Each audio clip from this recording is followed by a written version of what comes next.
What was going on yesterday? Not just with Bitcoin, but especially in the traditional market, we pumped up by almost 4.2%. And that was solely due to a post by Donald Trump. Let's also look at oil, of course, because oil went completely down. Yesterday, Donald Trump posted the following, which I also reposted here on Twitter, that the US and Iran are having very, very good talks and will not launch any further attacks in the next 4 days. No, in the next 5 days. Iran then responded with a subsequent statement saying that there had been no talks at all with the US president. The market naturally reacted massively to that. We saw it in the traditional market as well.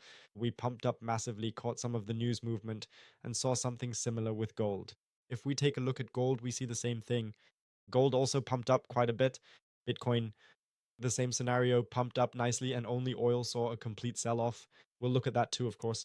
So oil briefly went down yesterday because of this news by almost, 16%.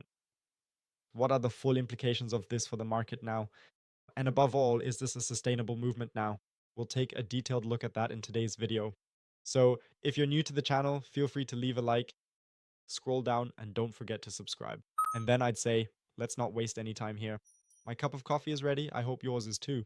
And with that, let's jump right into the video. Before we get into the chart analysis, let's briefly summarize exactly what happened yesterday. I just reposted this, and it's about why this 5-day, let's say, ceasefire in the Iran conflict could be so crucial, especially for the US. On the one hand, the markets have obviously gone completely crazy. Last week, oil also ran back up to almost 100 US dollars. The traditional market hasn't looked good at all the last few days, and it really looked like we might even play out a full double top in the traditional market and potentially see a massive sell-off. We see it here on the Nasdaq. We've already almost played out the double top. At the 26,100 point mark, we had our double top and even hit the 50 moving average on the weekly chart. I'll turn it on here, and we saw an exact weekly rebound on the 50 moving average, and it looks very much like we might even see a further sell-off on the Nasdaq, and that Donald Trump is using this as a way to possibly stabilize these markets a bit. Because it's quite alarming that Donald Trump only posted on Friday, 10 minutes after the market closed, or said that he's giving Iran a 48-hour deadline. If they don't open the Strait of Hormuz, all energy power plants will be attacked. Then over the weekend, the market naturally reacted to that accordingly. Now on Monday, or rather a few hours before the traditional market opened, he made that post saying there were supposedly peace talks, or will be, and nothing will happen for the next 5 days. After that, as I said, Iran reacted saying the whole thing was complete bullshit and they hadn't spoken to each other at all. On one hand, that could be because, as we discussed a bit in yesterday's live stream, it's quite possible that ground troops are being sent to Iran and they'll likely need about 5 days to get there. Also, a few other ships are supposedly on their way to the Strait of Hormuz, which might take 3 to 5 days for the ships to arrive there. And that's exactly the time frame that Donald Trump set as a deadline again, this extended deadline. Then, of course, what I personally believe very, very strongly is that Donald Trump simply wanted to stabilize the market a bit. So let's dive straight into the market now. And of course, we'll take a look at what we can potentially expect for Bitcoin and also for the traditional market. And much, much more importantly for you today, where can you enter new positions today? So let's go ahead and take a look at the heat map. Now that we've talked about the geopolitical situation, we can clearly see that at 72,000 US dollars, we also have a massive area of our liquidity sitting there. You see it here, 72,000 US dollars. It starts right there and goes up to 73,700 US dollars. We definitely have to keep an eye on the fact that we certainly have the potential to pick up this liquidation. In terms of general liquidation, yesterday's massive movement naturally knocked out quite a few short positions.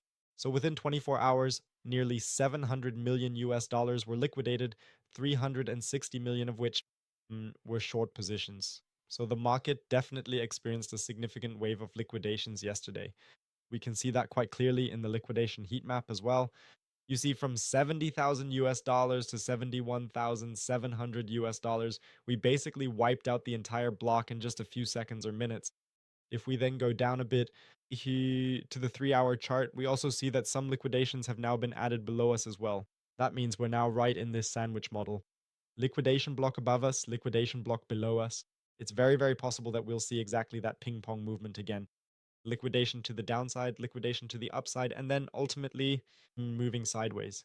Let's also take a look at the chart analysis. So my overall picture is relatively clear. Can I imagine Bitcoin hitting 76,000 US dollars again? Absolutely. Not just in terms of liquidations, it's showing quite a bit that it could go up again, especially when we look at the higher level chart.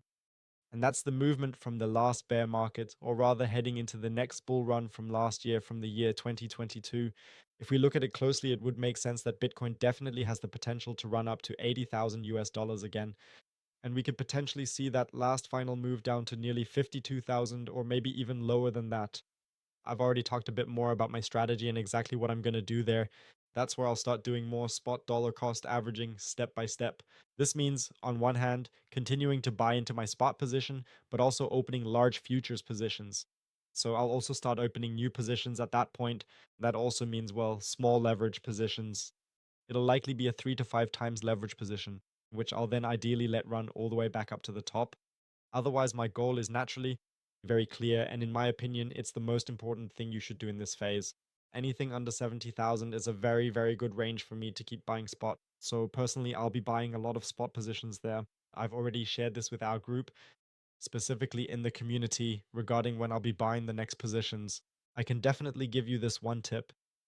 While Bitcoin is trading down there, try to buy as many spot positions as you possibly can. I'm doing all of this on Bybit, where you can also directly get a little something as a bonus. If you make a deposit of 100 US dollars, you'll get another 20 US dollars in Bitcoin on top. You also have the chance to participate in this campaign. Unfortunately, it only lasts 7 more days, so you definitely need to be quick so you can take advantage of the staking opportunity here. You'll get some really great APY rates for the year credited to you. That means simply holding USDT or Bitcoin on the platform. Generally, I'd recommend moving all the Bitcoin you buy onto a ledger, but definitely feel free to check it out. I use Bybit almost every day, especially for the crypto credit card. So if you haven't gotten the Bybit crypto credit card yet, just scroll up here to the finance section, then card, and then you can apply for your crypto credit card right there. As I said, I use it every day for my daily expenses. See, I even got cash back. So my last purchase gave me a decent amount of cash back, about $2.50. Not much, but for what I spent, it's not bad at all. So check it out. The link is in the video description. But now back to Bitcoin and my outlook. I still expect that we'll see a sell-off of our bear flag around mid to late April.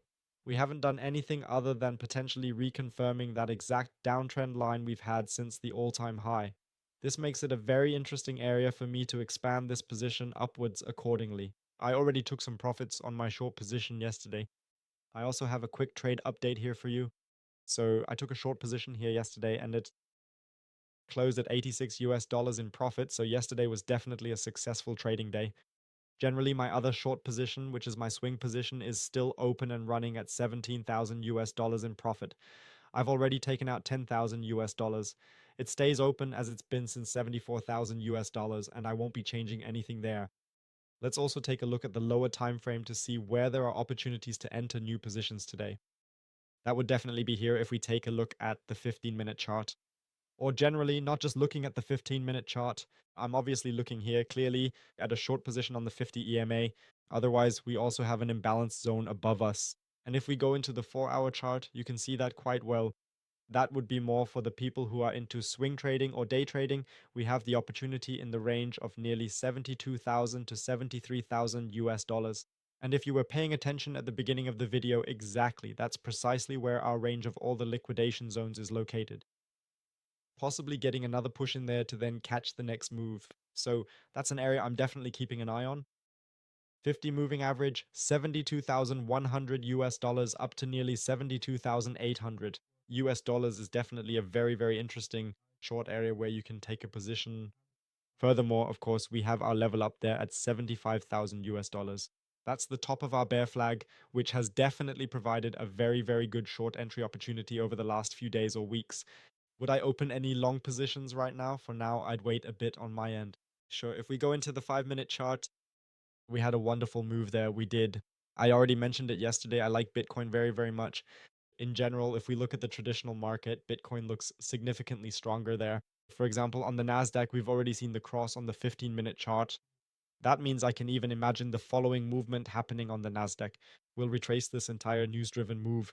We already looked at that yesterday too. We saw that such a news-driven move is definitely not sustainable. So that's a similar scenario to what we might see with Bitcoin today, where we see the 50 EMA after the retest once more, or where the 50 EMA falls below the 200 EMA and we possibly see the following retest right here. See it again to then retrace the entire movement. So definitely keep that in the back of your mind so that it's absolutely clear to you that this whole news-driven move, and you know it, news moves are never sustainable movements. We see it on the Nasdaq too. I think we even got a daily vector candle on the Nasdaq. Yes, we got a daily vector candle on the Nasdaq on the daily chart. So that basically just screams that the next sell-off is actually pre-programmed. Important levels for us on the Nasdaq, of course. The level at 23,900 US dollars, that thing has to hold as a daily close. No daily close should come in below that, but in the current phase, it doesn't look like that at all to me. And the same applies to Bitcoin. So clearly, Bitcoin is definitely in a much, much, much better position here than the Nasdaq. But if Bitcoin also goes below the 67,500 US dollar mark, breaking this uptrend that we're currently still holding for now, we have to assume that the massive sell-off will start there, and then it'll reach my target zone relatively quickly. At 60,000 US dollars, which as I mentioned at the start, I'll be buying back positions in a big way. On one hand, spot positions, but of course also opening new futures positions. And I will definitely keep you here on the YouTube channel or in our community up to date. That's it for now. Everything important you need to know today. We naturally talked a bit more about the geopolitical situation today because it was relatively important to me to process everything from yesterday so you understand exactly, okay, why on earth did we see this massive pump in Bitcoin, the Nasdaq, and gold? And why did oil go down so massively? So that you're definitely up to date now. We'll definitely see each other during the day or in the evening at 6 p.m. in the live stream. So definitely don't forget to subscribe to the channel. Make sure you have the bell activated. Feel free to scroll down and leave a like. Otherwise, you'll find all the information. I just told you a bit about Bybit and the crypto credit card in the video description. Definitely feel free to check that out. Otherwise, I wish you a maximally successful trading day. I'm about to jump into my London session, and I'll look for a trade position or two here in gold. That means if you want to profit from that too, feel free to check it out. Link for the Discord server or access to our gold trades can be found in the video description, or if you're already in the Discord server, just join the gold chat. You'll definitely get all the info there. They are also, or rather, I share all my gold trades in our Telegram group. So I wish you a maximally successful start to the day.